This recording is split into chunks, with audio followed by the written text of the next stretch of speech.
pelkė apsausinta grioveliais, pelkės grioveliai pradėjo užauginėti, bet vis tiek jie dar didelę žalą daro pelkė, kadangi tai nužemina vandens lygį labai stipriai.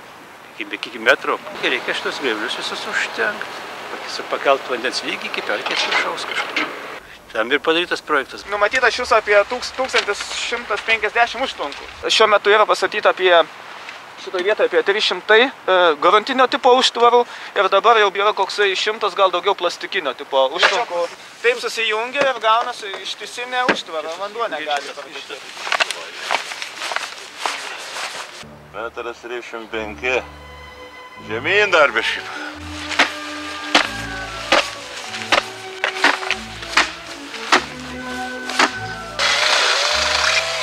Daug perom.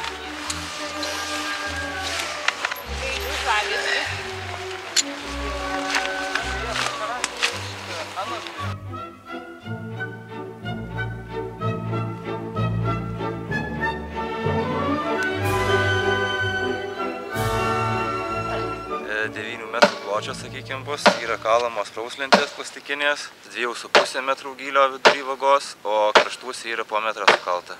Ši pertvara yra tam sukalta, kad neprasifiltruotų vanduo iš pagrindinio kanalo iš pelkės ir nenutekėtų į pakelės griovelį.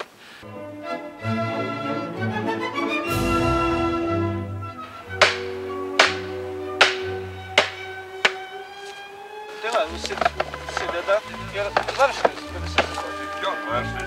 Čia sulaikomas, paskui ten sekanti ir pasitinkia visas plotas.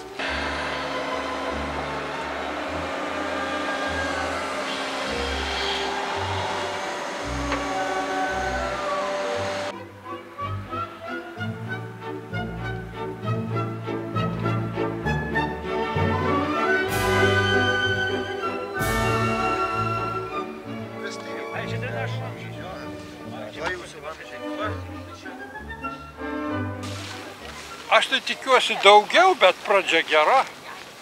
Tikrai tikiuosi daugiau. Nu taigi tik padaryta ir kritulių nedaug. Čia pavasarį matysit, čia jau bus įsilieję daug daugiau. Gediminas planavo teisingai. Reikia sulaikyti vandenį, kad jis pasklistų po pelkę.